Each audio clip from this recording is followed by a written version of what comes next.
Assalamualaikum warahmatullahi wabarakatuh. Selamat pagi teman-teman. Apa kabar? Nah, pada kesempatan pada pagi hari ini saya mewakili dari kelompok 5 akan mempresentasikan secara online tentang makalah kami. Sebelumnya perkenalkan nama-nama kelompok 5. Saya sendiri Dina Sakhira dan teman saya Ulfatun Nafiah, Mega Yuni Arianti, dan Anissa Fajriyatul Awwaliyah. Nah, saya sebagai moderator sekaligus pemateri akan menyampaikan materi tentang latihan fisik teratur. Pengertian dari latihan fisik dapat diartikan sebagai suatu daya dan usaha untuk meningkatkan keseluruhan aktivitas fisik dengan proses yang sistematis dan yang dilakukan secara berulang-ulang karena setiap hari akan bertambahnya suatu beban, waktu, dan intensitasnya. Nah, jadi latihan fisik teratur merupakan suatu aktivitas fisik pada tubuh yang terencana dan terstruktur yang melibatkan suatu gerakan pada tubuh secara berulang-ulang serta untuk meningkatkan kebugaran atau kesehatan jasmani pada tubuh kita. Nah, berikut adalah contoh dari latihan fisik teratur. Seperti senam. Senam itu ada berbagai macam, yaitu senam osteoporosis, senam lansia, senam kebugaran jasmani atau yang disebut dengan SKJ, dan juga gerakan yang dapat dilakukan secara berulang-ulang pada tubuh kita. Misalnya berdansa, lari, berenang, bersepeda, dan lain sebagainya. Nah, materi selanjutnya akan disampaikan oleh teman-teman yang lain. Terima kasih. Assalamualaikum warahmatullahi wabarakatuh. Selamat pagi teman-teman. Apa kabar? Nah, pada kesempatan pada pagi hari ini saya mewakili dari kelompok 5 akan mempresentasikan secara online tentang makalah kami. Sebelumnya perkenalkan nama-nama kelompok 5. Saya sendiri Dina Sakhira dan teman saya Ulfatun Nafiah, Mega Yuni Arianti, dan Anissa Fajriyatul Awwaliyah. Nah, saya sebagai moderator sekaligus pemateri akan menyampaikan materi tentang latihan fisik teratur. Pengertian dari latihan fisik dapat diartikan sebagai suatu daya dan usaha untuk meningkatkan keseluruhan aktivitas fisik dengan proses yang sistematis dan yang dilakukan secara berulang-ulang karena setiap hari akan bertambahnya suatu beban, waktu, dan intensitasnya. Nah, jadi latihan fisik teratur merupakan suatu aktivitas fisik pada tubuh yang terencana dan terstruktur yang melibatkan suatu gerakan pada tubuh secara berulang-ulang serta untuk meningkatkan kebugaran atau kesehatan jasmani pada tubuh kita. Nah, berikut adalah contoh dari latihan fisik teratur. Seperti senam. Senam itu ada berbagai macam, yaitu senam osteoporosis, senam lansia, senam kebugaran jasmani atau yang disebut dengan SKJ, dan juga gerakan yang dapat dilakukan secara berulang-ulang pada tubuh kita. Misalnya berdansa, lari, berenang, bersepeda, dan lain sebagainya. Nah, materi selanjutnya akan disampaikan oleh teman-teman yang lain. Terima kasih. Hakikat latihan kondisi fisik. Selain berguna untuk meningkatkan kesegaran jasmani, latihan kondisi fisik merupakan program pokok dalam pembinaan atlet untuk berprestasi dalam suatu cabang olahraga. Atlet yang memiliki tingkat kesegaran jasmani yang baik akan terhindar dari kemungkinan cedera dan bahaya. Kurangnya daya tahan, kelentukan persendian, kekuatan otot, dan kelincahan merupakan penyebab utama timbulnya cedera olahraga. Hal ini disebabkan program latihan kondisi fisik yang dilakukan seseorang tidak sempurna sebelum ia terjun mengikuti pertandingan atau melaksanakan kegiatan fisik yang lebih kuat.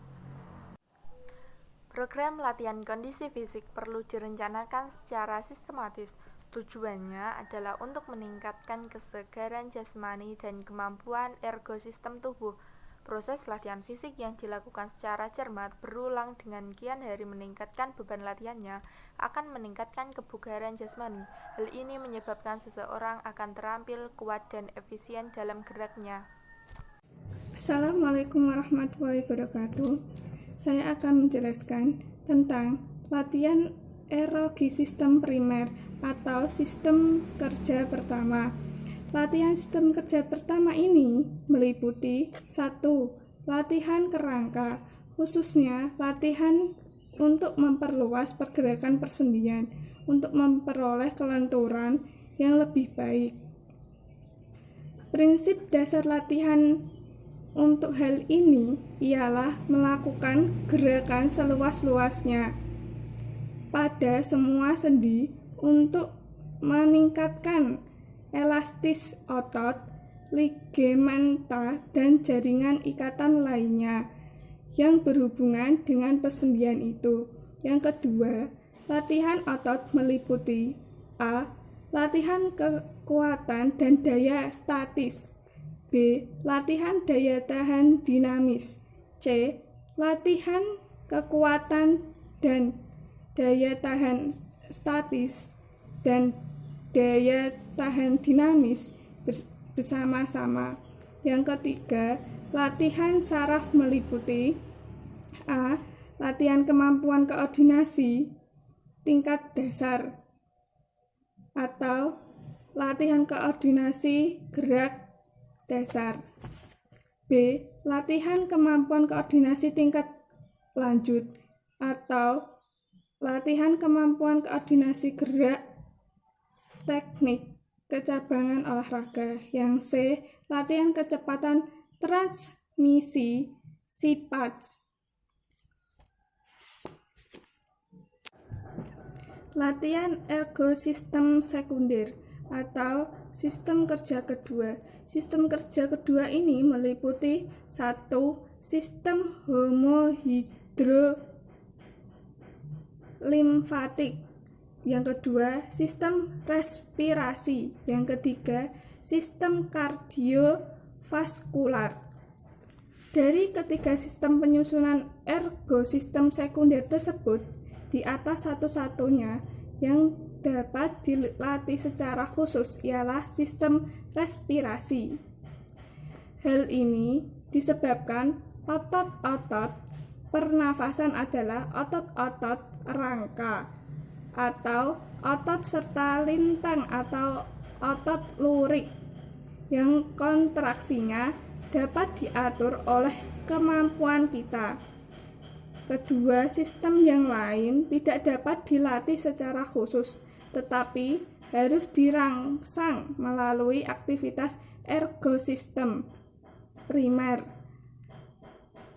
Pada bahasan tentang ergosistem dan analisis penampilan olahraga, telah dikemukakan bahwa peran aerobi sistem sekunder ialah sebagai pendukung bagi penampilan aerobi sistem primer.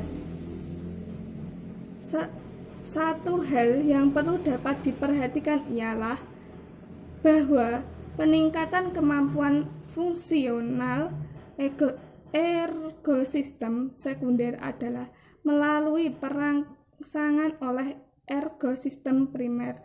Oleh karena itu, bila kemampuan fungsional ergosistem sekunder telah dapat menyesuaikan diri dengan tingkat kemampuan fungsional ergosistem primer yang memiliki seseorang pada waktu itu, maka peningkatan kemampuan fungsional ergosistem sekunder lebih lanjut hanya akan dapat dilakukan bila kemampuan fungsional ergosistem primer telah lebih dahulu ditingkatkan. Baik, selanjutnya saya akan menjelaskan tentang metode latihan peregangan. Apa sih latihan peregangan adalah salah satu bentuk latihan untuk meningkatkan kelentukan. Dengan melakukan peregangan tubuh akan menjadi lebih fleksibel dan dapat membuat gerakan menjadi lebih maksimal. Metode latihan peregangan dibagi menjadi 4. Yang pertama, metode peregangan dinamis. Metode peregangan dinamis yaitu mengendalikan gerakan kaki untuk meningkatkan jangkauan gerak, mengundurkan otot, dan meningkatkan denyut jantung, suhu tubuh, dan aliran darah untuk membantu kita saat berlari secara lebih efisien. Contohnya, berdiri tegak seperti ini, dan kedua lengan lurus ke depan, kemudian remas-remas jari jemari kita. Cara berulang-ulang seperti ini. Selanjutnya, metode statis, yaitu suatu aktivitas pemanasan untuk meregangkan otot yang dilakukan dengan suatu gerakan yang ditahan dalam beberapa detik dengan tujuan meregangkan otot agar tidak kaku dan sendi menjadi lentur. Contohnya yaitu menadahkan atau menundukkan kepala seperti ini selama 10 detik. Seperti ini. 1, 2, 3, 4, 5, 6, 7, 8, 9, 10. 1, 2, 3, 4, 5, 6, 7, 8, 9, 10. Selanjutnya, peregangan pasif. Peregangan pasif yaitu peregangan yang dilakukan dengan bantuan orang lain. Peregangan pasif biasanya dilakukan oleh para ahli fisioterapi terhadap pasiennya. Misal, seseorang yang sedang cedera, agar otot-ototnya tidak kaku, dia perlu melakukan peregangan 2 hari sekali atau tiap hari. Dan yang keempat, yaitu peregangan PNF, yaitu salah satu metode terapi latihan yang digunakan untuk memfasilitasi pada sistem neuromuskular dengan merangsang proprioseptif. Metode ini melibatkan peran Golgi dan tendon organ. Terima kasih. Saya sendiri sebagai moderator akan memberikan kesimpulan mengenai makalah kelompok kami. Nah, kesimpulannya itu, latihan fisik selain berguna untuk meningkatkan kesegaran, kebugaran jasmani pada tubuh kita, itu juga berguna untuk program di luar seperti program atletik, program atlet yang berprestasi dalam suatu cabang olahraga. Nah, atlet tersebut memiliki kesegaran jasmani atau kebugaran jasmani tubuhnya dengan baik karena atlet tersebut itu melakukan latihan fisik dengan sempurna, teratur, dan terencana serta terstruktur. Jadi tidak mudah mengalami cedera. Nah, karena kurangnya daya tahan tubuh, kelenturan otot, terus kelincahan dalam persendian, itu merupakan upaya penyebab timbulnya cedera olahraga. Lah, karena tersebut itu akan mengalami itu karena orang tersebut tidak melakukan dengan sungguh-sungguh, tidak melakukan dengan sempurna latihan fisik tersebut, maka orang tersebut mudah mengalami cedera dalam olahraga. Nah, satu pesan buat teman-temanku semua, ketika kita sedang melakukan latihan fisik, maka kita harus benar-benar harus sesuai dengan aturan, harus terencana, terstruktur, dan yang satu lagi harus sungguh-sungguh dalam melakukan latihan tersebut. Kalau tidak, nanti dalam suatu olahraga atau pertandingan maka akan mengalami cedera gitu. Maka kita harus bersungguh-sungguh dalam menjalankan sesuatu. Nah, baik, Kami dari kelompok 6 meminta maaf yang sebesar-besarnya apabila ada kesalahan dalam tutur kata atau dalam penyampaian materi. Wa'afku minkum. Wassalamualaikum warahmatullahi wabarakatuh.